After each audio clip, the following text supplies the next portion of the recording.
como 6 meses, salió en marzo, ¿no? De este año. Se lanzó en diciembre en la FIL de Guadalajara, Diciembre, pero se empezó a distribuir para la primavera, sí. O sea, exactamente, yo lo estuvo. compré los primeros días, fue Sí, así febrero o es, marzo. así es. Entonces invitaba a Bef, y pues Bef ya es un autor internacional, ya lo invitan a Chile, a Brasil, ya lo editaron en Chile, ¿no? De este libro. Sí, sale en Chile, sale en Colombia y andamos viendo que alguna otra edición en Argentina. Pero bueno, yo para mí es un lujo, después de 6 meses, por fin tener a Bef en una de nuestras ferias y presentando este libro que además, digo, yo ya estaba tratando de hacer memoria ahora de cuando nos conocimos en esa Semana Negra. Hace como 10 años. Como 10 años, yo decía, pero... Yo creo que la primera vez que fui a la Semana Negra fue 2005 o 6. 2005, sí, 10 años, 10 más o menos. Y ya hace 10 años ya hablabas de este libro. Yo recuerdo que hablabas de Burroughs, de tu fascinación por ese momento en la literatura americana y que lo ibas a hacer novela gráfica. Entonces, era como, o sea, esas películas que te están anunciando y el tráiler y todos los años tenías algo y lo retrasabas y lo cambiabas. Entonces, para mí, de veras digo, es un libro muy esperado. Y, o sea, mi primer comentario es, para mí fue muy sorprendente la forma que finalmente tomó, porque el libro no solo habla del tío Bill, de Uncle Bill, sino habla pues prácticamente en partes iguales de ti. O sea, es una decisión, y a mí me parece interesantísima. Primero, que sea una novela gráfica, y segundo, que el sujeto explícito, William Burroughs, se mezcla con el sujeto que lo está narrando, que eres tú, y que cuentas un poco. Mi primera pregunta, a manera de que nos platiques qué es Uncle Bill, ¿en qué momento decidiste que tú también eras parte de la historia y que tú también ibas a estar en el libro? Y bienvenido, Bef. Gracias por estar aquí. Muchas gracias, gracias por recibirme en nuestra feria del libro. Esta es la feria de nuestra ciudad y me siento muy contento de estar aquí. Mi fascinación habría que hacer un poquito de contexto. William Burroughs es este escritor gringo, escritor experimental de los años 50, 60, murió en el 97, que además fue muy influyente en toda la contracultura rock. O sea, aparece en la portada del Sgt. Peppers, por ejemplo, de los Beatles. Grabó un disco con Kurt Cobain, hizo una ópera con Tom Waits. Es decir, si te gustaba un poco el rock y un rock medio alternativo en los años 90, en algún momento te cruzabas con la referencia de William Burroughs. Fue el que inventó el término heavy metal, así es como yo me enteré de él desde que era yo muy chiquillo, de 17, 18 años. Que además yo he sido metalero siempre, entonces era como de mis áreas de interés. Y justo cuando me entero de la existencia de este hombre, al poco tiempo me entero que había vivido en la Ciudad de México y que en la colonia Roma, que es donde yo hice la primaria, había matado accidentalmente a su mujer. Y descubrir de repente esta cercanía, para mí lo volvió doblemente fascinante. Yo creo que es un personaje muy magnético, incluso a veces creo que es más personaje que autor. O sea, de repente creo que el personaje es más grande que la obra, pero cuando tienes 17 años son las cosas que quieres leer. O sea, quieres leer este esperpento, drogas, excesos, violencia, pero todo, no gratuito, todo está como articulado en un discurso extremadamente irónico. Y eso es lo que siempre me atrajo de Burroughs. Y además es uno de los primeros que tiene coqueteos con la cultura, que ahora llamamos cultura pop, que en los años 40 se consideraba basura. O sea, él empieza a tener legitimizaciones de la ciencia ficción, de la novela policíaca, del jazz, en un momento en que, siendo intelectual, todo eso era muy mal visto. Entonces ahí empieza mi fascinación. Yo creo que el gran tema que subyace en este libro es cómo te puedes enamorar de alguien a quien nunca conoces a través de la escritura y de la lectura, que es un poco de lo que se trata todo esto y por lo que estamos aquí, porque tú te enamoras de lo que escribe Víctor Hugo, o de lo que escribe Mario Benedetti, o lo que escribe Paco Hagenbeck, aunque nunca lo conozcas. Bueno, aquí Paco sí lo vas a conocer porque ahorita va a presentar su libro, que es una maravilla, en un ratito, pero puedes establecer una relación emotiva muy, muy poderosa a través de la lectura con alguien que nunca vas a ver, ni siquiera bueno, los escritores contemporáneos, hay grabaciones o filmaciones, pero nadie sabe cómo era la voz de Julio Verne, por ejemplo, de Víctor Hugo. Bueno, no sé si haya grabaciones de ellos, pero nadie sabe cómo era la voz de Cervantes o de Shakespeare o de Baudelaire, ¿no? Entonces, esa era por un lado. Yo hice un ejercicio que acabó siendo de autoficción, porque me interesaba hablar de cómo te enamoras de un escritor. Y aquí el autor es Burroughs, y yo me utilicé a mí de personaje, y de repente se me salió de las manos y conté cosas muy personales. Es el libro más personal que he publicado, pero lo que me interesaba y el tema central era esto: cómo te enamoras de alguien a quien nunca conoces a través de lo que hace, por un lado, y por el otro, la relación siempre tensa que hay entre los Estados Unidos y nosotros. Es decir, tenemos al peor, pero también al mejor vecino posible para muchas cosas y en distintos momentos. Creo que es algo que padecemos más de lo que disfrutamos, y con lo que además nunca nos hemos podido conciliar ninguno de los dos países. O sea, estamos pegados, es una línea imaginaria que divide dos planetas. Nosotros somos rituales, somos místicos, de alguna manera tenemos una cultura festiva, somos barrocos, cuando no rococó, contra una cultura puritana, pragmática, es decir, nada ritual, ¿no? Entonces, esa es una tensión permanente que me interesaba explorar. Este paso de un autor quizá profundamente norteamericano por este país, donde además se le dispara el gatillo creativo para empezar a escribir. Él siempre había querido escribir, pero no se había animado. Le sucede en México. Él muchos años después va a decir que si no hubiera tenido el accidente espantoso de la mujer, él jamás hubiera escrito nada. Y eso era lo que me interesaba. ¿Qué vio en México? ¿Qué se encontró? Juan Villoro dice que Burroughs buscaba su infierno en México, y aquí buscaba su infierno y lo vino a encontrar en México, y eso es lo que yo quería explorar en Uncleville, a través, además del cómic, ¿no? Era una historia que podría haber escrito, pero me interesó dibujarla también al estilo en el lenguaje historieta, que es algo que me ha interesado siempre. De hecho, me considero más dibujante de cómics que novelista, y bueno, he trabajado mucho como narrador, pero porque me parece que los cómics también sirven para contar este tipo de historias que aparentemente tendrían poco, o que no se exploran mucho por la mayoría de los cómics. O sea, pensamos en cómics, pensamos en superhéroes, o quizá en la familia Burrón, como en cosas más ligeras, y yo me quise meter a estas honduras y complicaciones. Sí, bueno, por poco quería un poco, porque siento que empecé por el final, pero yo en parte estoy de acuerdo contigo. Sí, que te veo como más narrador de cómic que novelista, pero a mí tus novelas me gustan tanto o más que Ah, qué bueno. o sea, la serie que no sé si la conozcan, de Mijangos, tiene una judicial mujer, ya empezando por ahí, que combate el narcotráfico, pero no es cualquier narcotráfico, es un narcotráfico que se va a las galerías de arte, que compra arte contemporáneo, que tiene que ver con los yakuza, en fin.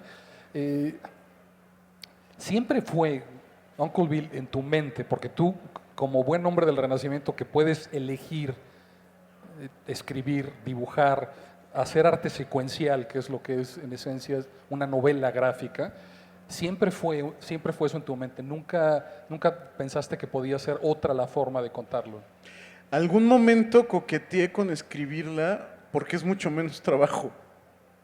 O sea, si yo escribo "el barco se hundió", es muy rápido teclearlo, pero si yo tengo que dibujar ese barco hundiéndose, me puedo pasar 8 horas haciendo esa página. O sea, Uncle Bill normalmente me tomo como un año escribir cada libro, y Uncle Bill me pasé 5 años trabajando, no ininterrumpidamente, nunca lo abandoné, pero hacía un poco, regresaba, investigaba mucho. Seguro si lo hubiera escrito hubiera sido mucho más rápido, pero también yo quería darme este gusto de hacer una novela gráfica que fuera ambiciosa, que hablara. Yo creo que cuando hablamos de novela gráfica, ahora está muy de moda el término, pero cuando hablamos de este tipo de historietas o de cómics, hablamos de cómics que tienen, o historietas que tienen ambición, que buscan explorar temas grandes, temas jugosos, temas que tienen como muchas caras. También intenté, a pesar de que, o sea, siendo un cómic que tuviera como distintas aproximaciones, o sea, hay distintas, cada capítulo está dividido son 8 capítulos, y cada uno tiene un discurso gráfico diferente, aunque es el mismo estilo porque soy yo. Hay capítulos que son narrados en primera persona, hay un capítulo que me gusta mucho que son como caricaturas del New Yorker, que cada una de ellas funciona como un chiste aislado, pero ya que las pones en secuencia, excepto una que es de transición, arman una sola historia.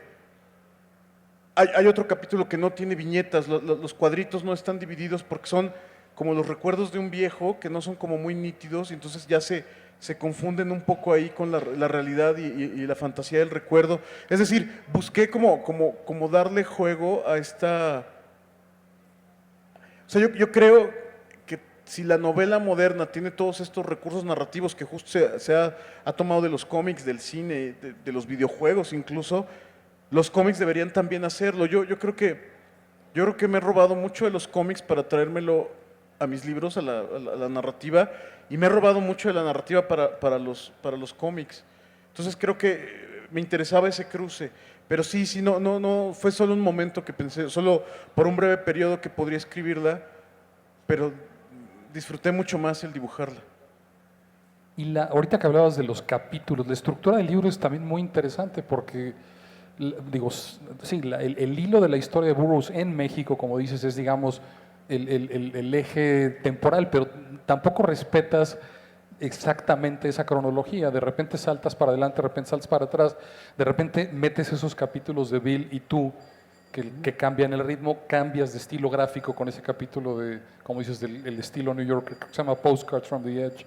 Y esa estructura la encontré, o sea, dibujabas y luego le tratabas de dar la forma, o simplemente imaginabas un capítulo como este que describes y cuando ya tenías un montón de material empezaste a editarlo y a hacer la forma que tiene, ¿no? No, el método con el que trabajé fue tener una idea general de qué se iba a tratar, o sea, cómo empezaba y dónde terminaba y algunas cosas que quería que pasaran en medio y luego las uní.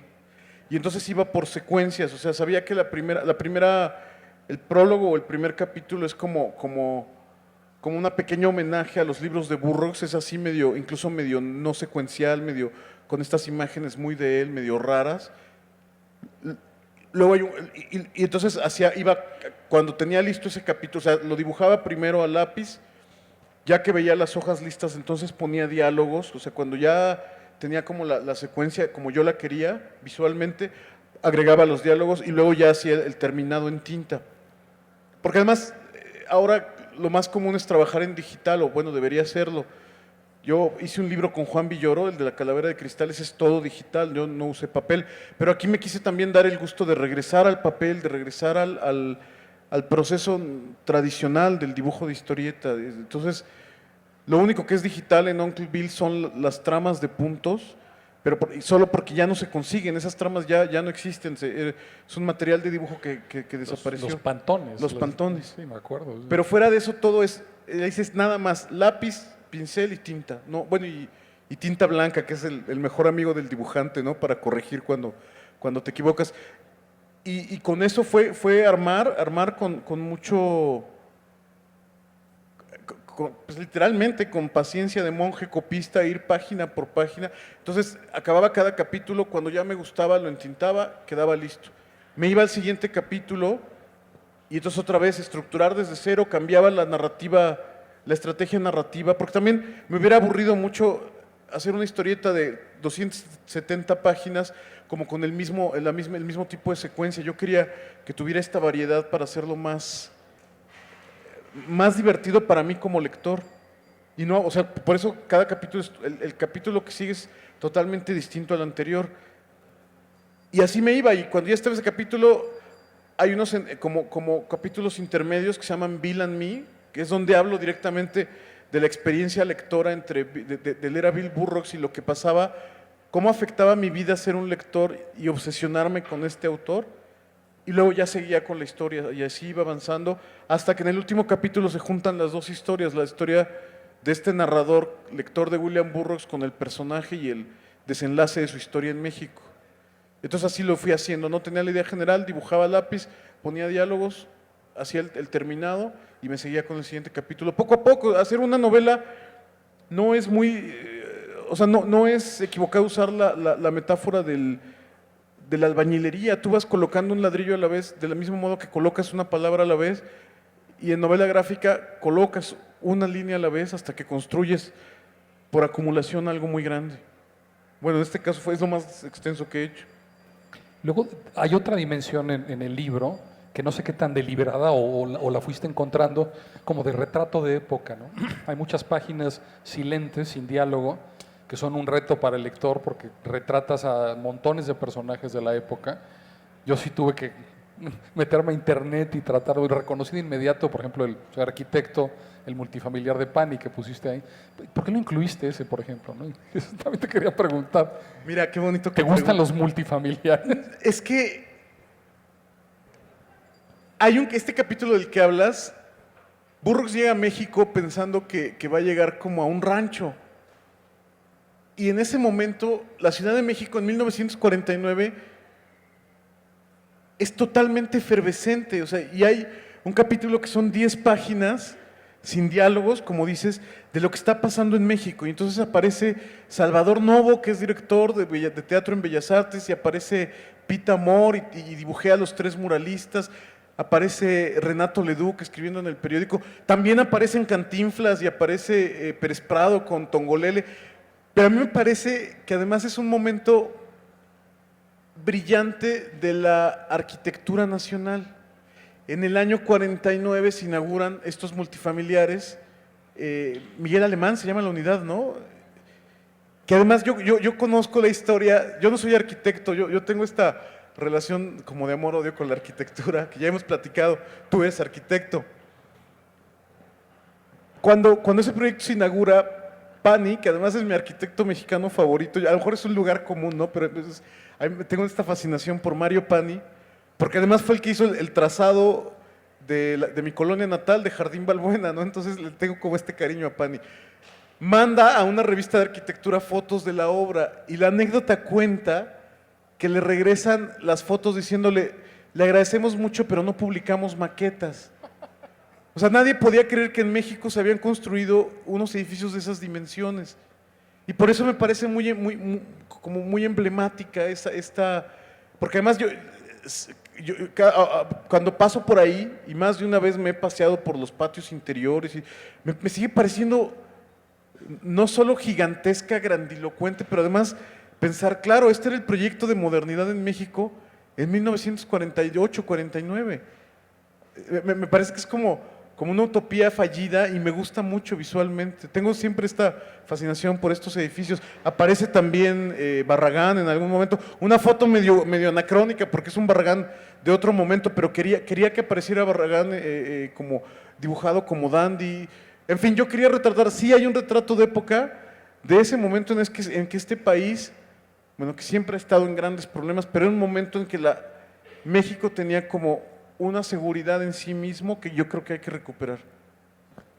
Y el blanco y negro, regresando un poco a la decisión de la forma del libro, ¿siempre en tu mente fue un libro en blanco y negro? Sí, yo me lo planteé como si filmara en blanco y negro.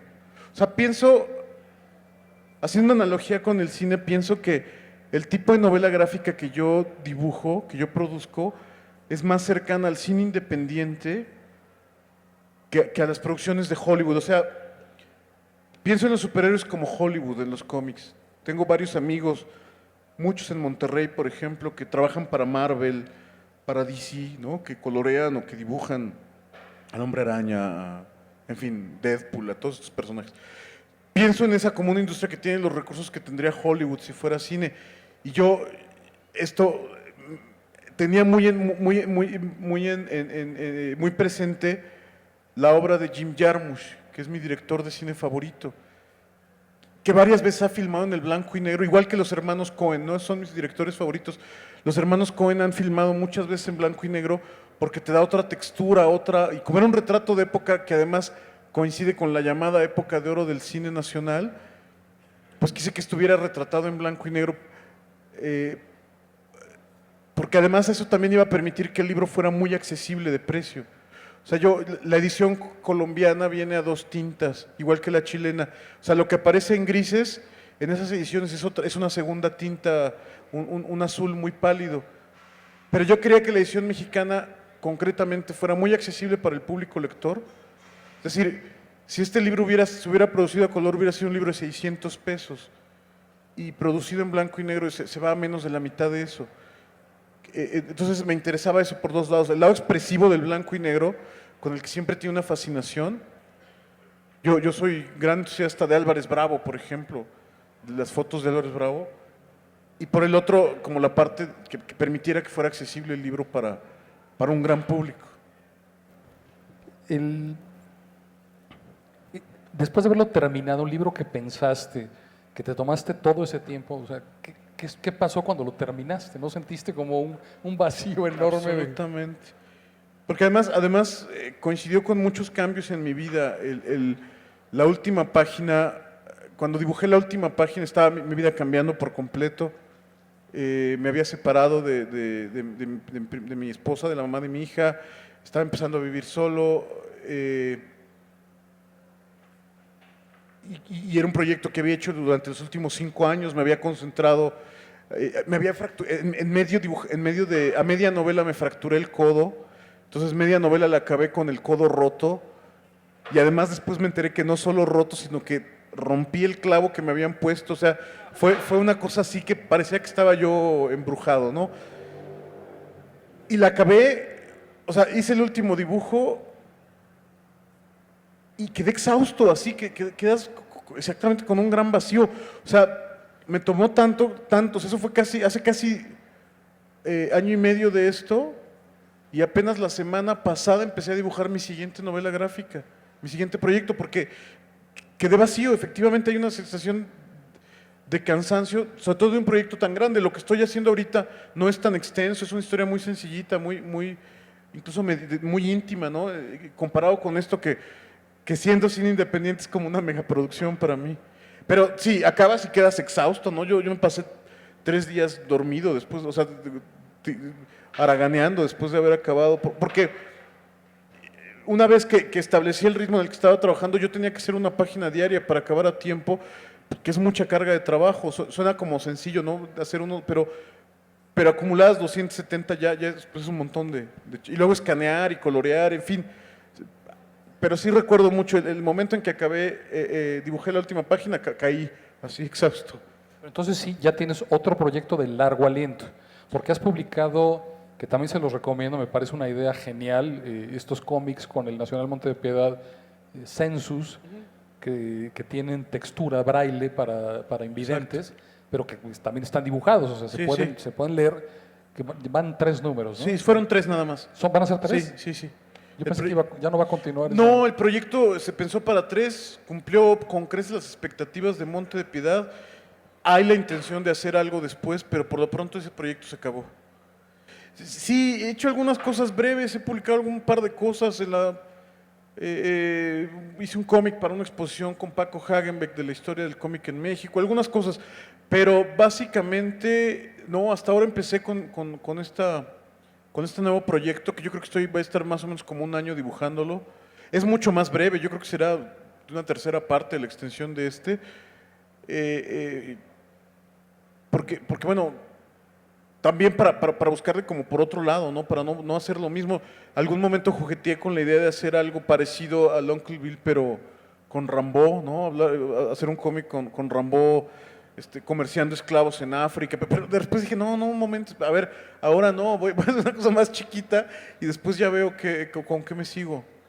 ¿Y nos puedes decir algo? Sí, lo que estoy haciendo, sí, es como si combinaras mundo fantasmal, Ghost World, que hay una película y es un cómic de unas niñas, 2 amiguitas adolescentes, con de perfil de José Agustín y Frankenstein. Es la historia de una niña adolescente, como de 15 años, en los años 90, el día que cómo se da cuenta que no es como todas sus compañeritas. Ella se quiere dedicar a otras cosas, o sea, todas quieren ser como mamás o estudiar carreras así, o dedicarse a lo que le interesa a una niña a los 15 años, y ella tiene muy claro que se quiere dedicar no sabe ni a qué, pero no es como el que descubre, que es una historia que le pasa mucho a la gente, a los que nos dedicamos a esto, el que quiere escribir, el que quiere dibujar, el que quiere tomar foto, el que quiere hacer cine, pues tiene otros intereses y hay un momento en que te das cuenta que no coincides con los de la gran mayoría. Y en medio está descubre a Frankenstein y empieza a leerlo y descubre en la criatura como una metáfora con la que se identifica sobre la adolescencia, ¿no? Sobre esta creación que luego el papá se avergüenza y, en fin, es una cosa así. Pero es una cosa muy sencilla, es una historia de tono muy íntimo, como encuadres muy cerrados, nada que ver con Uncle Bill, sí. Esa sí va a ser a color, por ejemplo. De las novelas de Mijangos, que también se las recomiendo, a mí me encantan. Ya empezaste una tercera parte, ¿no? ¿Y eso cómo va avanzando? Bien, bien, por primera vez estoy escribiendo, es que dibujo en la mañana que hay luz y escribo en la tarde. Estaba también muy atorado con Mijangos. Hace como 2 semanas como que se destapó esa tubería. Y yo nunca había podido escribir y dibujar al mismo tiempo y ahora lo estoy haciendo. O sea, hago mi página diaria, o la que tengo que hacer, que es una disciplina y en la tarde, ya cuando no hay luz, cuando ya tendría que dibujar con la luz del respirador, en vez de quemar los ojos ahí, me pongo a escribir. Escribo un par de cuartillas diarias. Va bien, la historia es una serie de novelas policíacas que además ahora acaba de relanzar Océano. Estaban dispersas en otras editoriales y ahora recupera la colección Océano junto con un libro mío de cuentos. O sea, se hizo el lanzamiento simultáneo.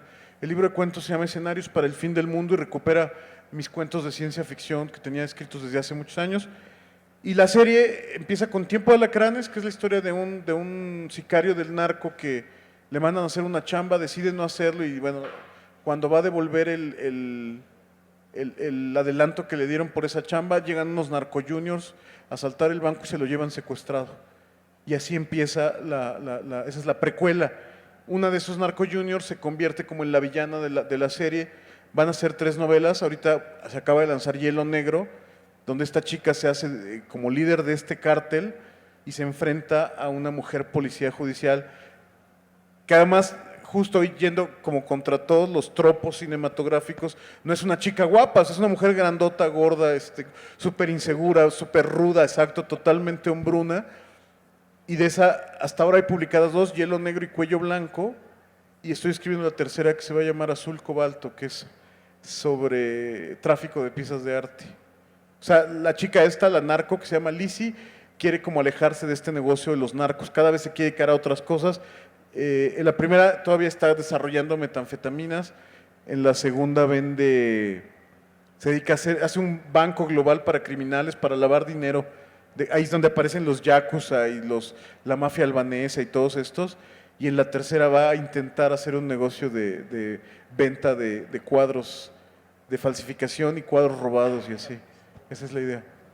Están en la feria, digo, Editorial Océano, no está el de cuentos, pero sí tienen Tiempo de Alacranes. Muy bien. Y están aquí en el stand de Océano, no sé si los trajo Betty y en la brigada también tenemos otro que digo, tenemos tiempo para que dijeras algo que a mí me encanta, Espiral, en la brigada conseguimos un montón de ejemplares, que es una narración recursiva, sui generis, casi sin diálogos. No tiene diálogos. Esa fue la No primera. hay nada. Creo que hay una palabra al final, ya estoy alucinando. O sea, aparece alguna palabra como incidental al fondo, pero. Esa fue mi primera novela gráfica. La hice hace 5 años para celebrar que tenía 20 años dibujando profesionalmente. Yo no había publicado novela gráfica porque en este país hasta hace 5 años era imposible. Hubo la iniciativa de hacer el libro de parte de Alfaguara y lo que quise hacer fue es una secuencia, es una serie de historias. O sea, el primer capítulo, que es una historia de un samurái y un robot en Japón, se convierte en un cómic que está leyendo un chamaquito en el segundo capítulo, que a su vez es una película que está viendo una pareja, y así se va hasta que da la vuelta completa. Entonces es una novela gráfica experimental que tuvo la mala suerte, qué bueno que ustedes la recuperan, porque tuvo la mala suerte de que Alfaguara no supo qué hacer con ella. O sea, no era un libro infantil como los que ellos solían vender.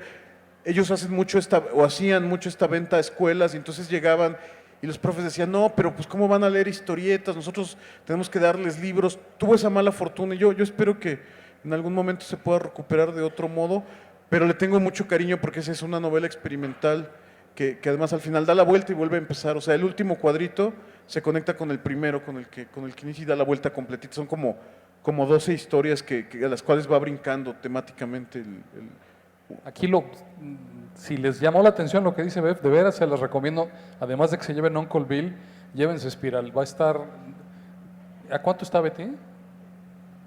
70, vean nada más. Guárdenme unas a mí porque no tengo. Se los va a llevar Bev. No, de veras, aprovechen y llévense una muestra del arte de Bev porque es un autor, para mí imprescindible. Yo desde hace 10 años, todo lo que escribe y todo lo que publica lo leo con mucha devoción. Y otra pregunta que se me estaba olvidando de Uncle Bill, todos los alucines de droga, los estupores de droga, que dibujas, que son las páginas a mí más, que son completamente delirantes, con insectos y juegos de escala dentro de un baño, todo eso... ¿Tiene alguna fuente en los textos de Burroughs? ¿Eso viene de ti? No, mira, yo fui siempre muy mal drogadicto. yo en el 97 tomé la decisión de no beber alcohol, no fumar tabaco, no usar ningún tipo de droga y no beber café. Porque considero que son sustancias de control político muy poderosas. O sea, se controla mucho a la gente a través ¿El café? Sí, claro. El café es la única... Ya me pegaste, cabrón. Te lo regalan en las corporaciones para que produzcas más por menos dinero. Bueno. Y a mí no me gusta trabajar. Soy drogadicto, entonces la cafeína es mi droga. No, y bueno, claro, yo no digo que no tenga adicciones, yo tengo un problema grave con la Coca-Cola, ¿no? Por ejemplo, ¿no? O sea, es muy difícil vivir sin adicciones, pero yo he tratado de estar lejos de estas 4. Yo nunca probé la heroína, ni prácticamente ningún químico, y entonces mi fuente ha sido los propios textos de Burroughs. Mi editor en Sexto Piso, Diego Rabasa, un día me preguntó, así también en alguna otra presentación me dijo, cuéntanos cómo dibujaste sobre esto y escribiste sobre esto siendo rabiosamente sobrio. Además, en el medio creativo en general, tanto los que dibujan, los que diseñan, en mis gremios, es muy raro ser abstemio, pues habemos muy pocos así. Bueno, Paco Taibo no es de los también fan de la Coca-Cola, pero en general somos muy pocos. Mi compañero de reventón siempre es Alberto Chimal, que tampoco se mete nada, en fin. Pues fue una investigación a partir de los textos de Burroughs. Hay un libro maravilloso que lo tiene publicado el Fondo de Cultura Económica, que se llama Las sustancias de los sueños. Es un libro de neuropsicofarmacología que escribió un doctor, se me fue el nombre, ahorita me acuerdo, Samuel Brailovsky, que es un médico de la UNAM que estuvo en neurología mucho tiempo, un decano de la facultad, que murió además en un accidente. Yo nunca lo conocí, murió prematuramente en un accidente de automotriz. Y es un libro va sustancia por sustancia, habla de cuáles son sus compuestos químicos y qué efectos tienen en el usuario en el largo y mediano plazo. Entonces, como yo escribía mucho, siempre me interesó este asunto, por lo menos para contar historias, pues es mi Biblia, ¿no? Porque ahí sé de qué estoy hablando y no estoy, bueno, ahí está como esta evidencia médica, pero sí, ese lado yo he sido teórico, yo soy muy fresa para las drogas. ¿Y en esas descripciones de los síntomas hablan de las cucarachas, de los insectos? ¿O? Sí, todas son imágenes de Burroughs. Él tenía esta obsesión con los insectos, con los campos de concentración, los campos de exterminio. Él era un médico frustrado, entonces hay muchas imágenes como de cirujanos siniestros. Son imágenes burroughsianas, 100%, ¿no? Todas estas cosas que él... obsesiones circulares a las cuales regresa todo el tiempo William Burroughs. Son imágenes que me interesan, digamos, por las que me enamoré de su prosa. Muy bien, no sé cómo vayamos de tiempo, pero no sé. A lo mejor podríamos aprovechar para abrir el foro a si alguien tuviera alguna pregunta, podríamos hacérsela a Bev, si no podemos pasar también a la venta ya de los libros. Sí. Está Sexto Piso. ¿A cuánto está el Uncle Bill? ¿Cuánto baila? Chava, ¿en cuánto está el Uncle Bill? Que además, véanlo, es una edición preciosa, ¿no? Yo creo que Sexto Piso hizo un gran trabajo. Sí, Sexto Piso ha hecho una apuesta. ¿En cuánto está? 250. Más barato que un pomo de Jack Daniels. Pasta dura. Además, el formato, que es un formato también, esto valdría la pena decir algo, no es muy común este formato No, normalmente son o más grandes o más chicos. Ajá. Este es un formato de libro, digamos, no es formato de libro gráfico, es como para un libro grande. Y yo quise hacerlo en ese formato porque me parecía que uno reducía un poco las imágenes y ganaban detalle, y por el otro, yo creo que la estrategia de este tipo de trabajo del novelista gráfico es más cercano al mundo del libro que al de la revista. Entonces yo quería que estuviera, y además agradezco mucho que haya sido en pasta dura, porque creo que también le da como otra percepción desde al lector del trabajo que estás haciendo. El formato en el que dibujaste Es más grande, un poco es más mucho grande. más grande, ¿no? No, un poquito, tamaño carta. Este es Tamaño como un carta. 30% más grande. Sí, porque como viajo mucho por todo este asunto de la promoción de los libros y ferias del libro y cosas así, pues traía mi cuaderno en mi mochila o en mi maleta, y entonces donde me daba la noche, pues me ponía a dibujar. O sea, este lo dibujé como en 5 países distintos. O sea dibujé páginas de Uncle Bill como en 5 países distintos. O sea, en Estados Unidos, en Colombia, me tocó en Argentina, dibujé algo. Yo creo que en China también me llevé alguna cosa que... Entonces, viajando de trabajo me lo llevaba, y que podría haber sido en la laptop si fuera digital también, pero me ha tocado ser como un cuate, como un escritor viajero. Entonces por eso no podía ser muy grande, no hubiera sido muy incómodo tener un cuaderno muy grande para todos lados. Así lo puedo traer en mi mochila y ahí dibujar donde tengo un poquito de tiempo. Otra pregunta que se me está quedando en el tintero: hace 10 años en Semana Negra, yo también te conocí a ti, conocí a Ángel de la Calle, otro comiquero español que trabaja con Paco en la Semana Negra. Él tiene una novela gráfica basada en la vida de Tina Modotti, y él igual, él se inserta Sí, en la historia y es un personaje. Te quería preguntar, ¿tuvo alguna influencia Ángel? sí, ¿O hay claro. otros libros de ese corte, tipo biografía, en los que el autor aparece? O sea, sí fue un Sí, referente sí, a Ángel. el libro de Tina Modotti de Ángel de la Calle fue de mis inspiraciones. Fueron 3 libros que tengo muy claros que influyeron mucho en Uncle Bill. Uno es Maus, que es la memoria esta Art Spiegelman cuenta cómo su papá es sobreviviente de un campo de concentración de la Segunda Guerra Mundial. Él nunca se lleva bien con el papá, tiene una relación muy tensa.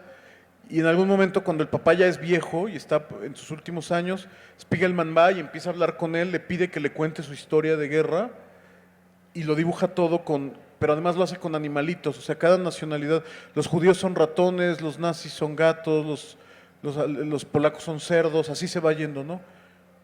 Que es muy conmovedor, además fue como la primera novela gráfica como las conocemos hoy en día, que se publicó en los Estados Unidos.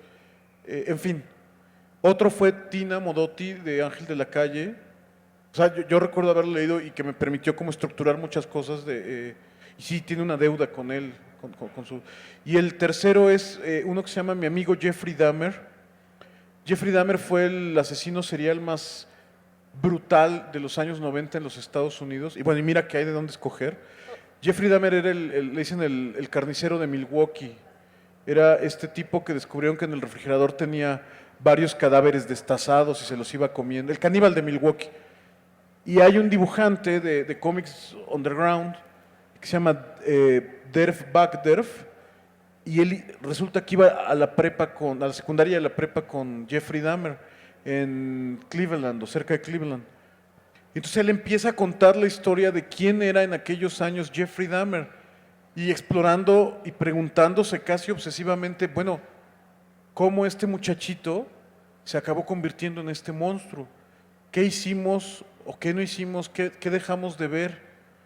Y además no se lo responde, y nunca habla de los crímenes. Es estrictamente la historia de este muchachito muy raro, que al final tú sabes en qué se va a convertir, pero él no tiene ningún detalle mórbido, no hay violencia explícita. Es simplemente esta historia como de alienación de un chamaquito de 17 años en los años finales de los años 70, que vive muy solo y muy aislado, y bueno, que sabes que se va a acabar convirtiendo en este asesino. Y esa es otra de mis... porque también aparece el autor, y entonces esas fueron como mis 3 raíces en términos como de estructura y lo que yo quería hacer. Y también es en blanco y negro esta última, porque conozco Death Maus Bagder sí, y también. la de- Mi amigo Jeffrey Dahmer creo que está en español en Astiberri, así que la distribuye Sexto Piso. Se consigue en la librería del fondo y así. Es muy buena. El dibujo no es agradable, incluso es un dibujo medio desagradable, pero funciona muy bien con la historia que va contando. ahorita digo, pensaba en voz alta si de veras el blanco y negro, la sobriedad que le da, lo hace menos, lo hace más accesible, ¿no? Entonces, le quita la parte de sensibilería fácil y te vuelve, porque, o sea, el tono, que es otra cosa que me gusta mucho de este libro, dentro de la complejidad, todas las cosas que has dicho, de su estructura, de cómo salta en el tiempo, de sus estilos gráficos, tiene un tono que es un tono, híjole, no quiero decir nostálgico, pero sí es un tono como, Melancólico. sí. Sí. Y no sé si tiene que ver con que es en blanco y negro, porque estos tres libros que mencionas, que conozco dos, pues tienen también ese Sí, son en blanco y negro los común tres. denominador. Yo creo que sí hay una vocación o una actitud muy melancólica en este tipo de trabajo. Hay una gran melancolía en el Uncle Bill, porque más marca para mí, te decía, el fin de mi matrimonio, por ejemplo. Bueno, que son cosas que al lector no le interesan, pero sí creo que hay, durante todo la narración de los hechos, hay una tristeza en la figura trágica de Burroughs. O sea, Burroughs es un personaje trágico, es un asesino accidental, o bueno, nunca se sabrá si fue accidente o no. Sale de la cárcel en 2 semanas porque lo representa el abogado más tranza que había en México. Es un personaje, incluso por momentos, es un personaje patético. Y a mí me interesaba que tuviera ese tono. Creo que el blanco y negro ayuda. O sea, si esto hubiera tenido un color, que hubiera sido totalmente distinto. No sé cómo se percibiría. Nunca coloreé ninguna de estas. O sea, nunca ha habido mi dibujo de William Burroughs, jamás. No hay uno solo que yo haya coloreado. Siempre lo pensé en blanco y negro. Y no había pensado en eso, del tono melancólico que le da. Pero sí hay mucho de eso. Inconscientemente, por lo menos, ¿no? O sea, yo pienso en las fotos que tenemos todos de en blanco y negro de la generación de los abuelos, y siempre las ves y hay estas fotos tomadas en los años 40, la gente se puede estar riendo, pero hay un aire melancólico en las fotos, no sé si era la guerra o... Yo siempre veo las fotos antiguas, sobre todo ese periodo, años 40, 50, como profundamente melancólicas. A lo mejor ya es de formación mía, ¿no? Estás, en este momento estás colaborando. He visto, ahorita me viene a la mente un par de números de este semanario, o ya no sé si es mensual, el de Frente, que habla es un periódico que se obsequia, pero has hecho varios números, hay una tira, no sé, o sea, ¿estás No, colaborando regularmente en algún medio ahora? no me toques ese son. Acaba de cerrar Frente hace 3 semanas. Yo tenía una tira que era quincenal. Y entonces, cuando empezó el periódico, yo dibujaba una tira, luego dejé de hacerlo y volví. Me llevé la tira a Milenio y fue la peor decisión que pude haber hecho. Y se acabó la tira en Milenio y regresé a Frente. Yo siempre había querido tener una tira de cómica en el periódico. Pero Frente acaba de cerrar, no acabó de cuadrar como los números. No, estamos de luto los que hacíamos Otra Frente. víctima más. No Sí, puede otra ser, más de la crisis. ¿Cuántos más, Peña Nieto? ¿Cuántos más? ¿Vas a tener que ser tu propio editor? No, bueno, ahora está la opción del webcomic. Yo ahora quiero que... Bueno, de hecho has sido editor, has editado Sí, varias antologías. varias veces de cómic y tengo dos al menos, la de Pulpo Comics y una que se llama también en Sexto Piso, Queret en su tinta, que lo que hice fue invitar a varios dibujantes en el de Queret a adaptar cuentos de Edgar Queret, que es este este escritor israelí. No, yo lo que te decía es que ante el cierre de espacios, o sea, yo hubiera deseado, para mí lo ideal hubiera sido que en algún momento un semanario me hubiera permitido publicar 2 páginas semanales para completar un libro de 100 páginas al final del año y que luego se recuperara como novelita, como álbum, pero no hay, o sea, en algún momento lo planteé con La desaparecida Día 7. No es fácil, pues es caro, o sea, es caro pagarle a alguien lo que cuestan 2 páginas cada semana. Está complicado. Ahora hay un proyecto de hacer algo con la Secretaría de Cultura que si cuaja, no solo sería en formato digital, pero además creo que podría llegar a mucha gente. Ya te contaré si se arma esto. Espero que sí. Pues esperemos, pues. A ver si hay una pregunta por ahí. No, Sí, ahí. Mónica. Hola. Pero te tienes que acercar porque no tenemos micrófono inalámbrico.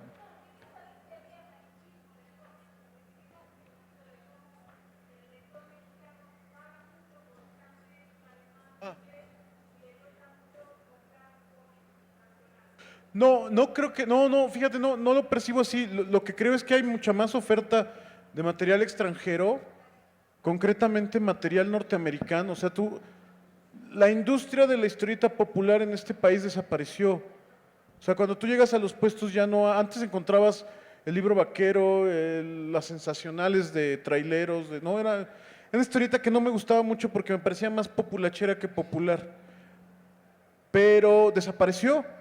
Entonces tú llegas y ahora está tapizado de superhéroes, lo cual no me parece mal, solo me parece pobre esa oferta. O sea, me parece que es mucho más amplio. Entonces, no creo que haya malinchismo, lo que creo es que hay poca oferta. O sea, todavía hay mucho talento y mucha gente que puede hacer historieta y novela gráfica, gráfica en concreto, es el formato del libro, para que llegue a las librerías, pero no se está canalizando como debiera. Yo siempre elevo mi queja airada de que ni Random House, ni Planeta, ni Océano están publicados, que son las tres editoriales más grandes en este país, ninguna de las tres está publicando novela gráfica de mexicanos. Agradezco, por ejemplo, que Océano está distribuyendo el catálogo de Salamandra. Claro, son libros de importación que son muy caros, pero bueno, ya es un primer paso muy grande. O sea, yo siempre soñé con que llegaras a la librería y hubiera una sección de novela gráfica. Eso ya pasa en prácticamente todas las librerías. Cuando llegas a las librerías de cadena, Fondo de Cultura, Gandhi, todas estas, El Péndulo, hay una sección de novela gráfica. Entonces, ese sueño ya se cumplió. Ahora lo que me interesa, o que creo que hay que hacer, es llenarlo de material local. O sea, tú llegas a las librerías y la mesa de novedades, pues tiene más de la mitad son de autores mexicanos, ¿no? Porque se escribe y se publica. Pues yo quisiera que llegaras y también, si no la mitad, que una tercera parte fueran novelas gráficas mexicanas. Yo creo que hay el talento, la capacidad, lo que está faltando son los canales. O sea, me queda claro que yo trabajo con Sexto Piso y Sexto Piso tiene 3 o 4 autores de novela gráfica, no puede absorber más, ¿no? Está el caso de Resistencia, que ha publicado bastante más, pero hace falta que más gente se acerque, ¿no?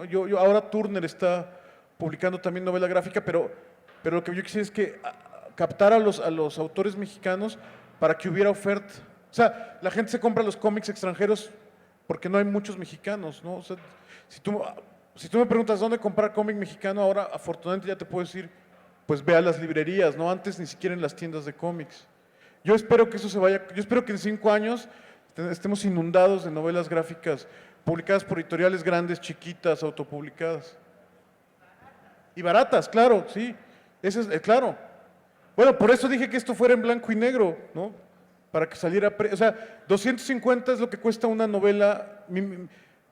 Probablemente mis novelas escritas cuesten lo mismo. Y de veras, como les decía, es una edición hermosa, o sea que eso también se agradece. Un libro que es agradable al tacto, que tiene, de veras, bueno, creo que no puedo darles más virtudes, yo soy fan de Bev y especialmente de esta novela, me parece, para mí es uno de los lanzamientos editoriales más importantes de este año y estoy convencido que es un libro que va a trascender y que se va a quedar, ¿no? Que espero que tenga más ediciones y que sea, como has dicho, ya ha sido editado en otros países, ya está teniendo una vida más allá de este... Sí. Entonces, todas esas son buenas noticias, ¿no? Sí, de hecho, a final de mes me voy a Chile a presentar la edición chilena que además ha tenido una muy buena recepción en Chile. Yo estoy feliz, pues, no nadie es profeta en su tierra, ¿no? No, aquí le ha ido muy bien, no, la verdad es que aquí le ha ido muy bien. Yo he sido un libro muy generoso, la gente lo ha recibido muy bien, pero estoy sorprendido. Un escritor chileno dijo que era una de las novelas gráficas latinoamericanas más importantes de este siglo, y bueno, yo dije, claro, por supuesto, durante 15 minutos, ¿no? Después ya... No, sí lo leí, creo que sí vi ese artículo y coincido. Muchas gracias. Un mexicano que coincide, y espero haberlos convencido por lo menos a un par de ustedes. Yo creo que ya estamos en el Muy tiempo, bien. ¿ves? Si tienes algo No, más no, que les- agregar al... Pues que se queden a la Los que presentación quieran, de pues Paco. va a estar en esta mesa. Tenemos Espiral, tenemos Uncle Bill y no sé si algo más, si Océano trajo esas dos. Muy bien. Entonces ahí va a estar Bev firmándoselas y ¿Quieres hacer una pregunta? Ahí tienes el micrófono. Y Está acá hasta adelante en la tarima, aquí. aquí en medio. Preguntita rápida. Oye, mira, yo te quería preguntar en relación con, mencionabas que tuviste 3 fuentes, ¿no? Ajá. De inspiración para escribir el libro. Yo te quería preguntar si tú leíste o llegaste a ver el libro de Jorge García Robles, que habla del viaje de sí, burros sí. en México, y tiene uno similar de Jack Kerouac. Sí. No, te quería No, yo- comentar algo de eso, ¿no? O como Hablaba de fuente. inspiraciones de lenguaje de historieta. Este libro no existiría sin el de García Robles. Aparece él como personaje en el libro porque es el único investigador que ha profundizado, por lo menos hasta 2014, la información más completa que había de burros.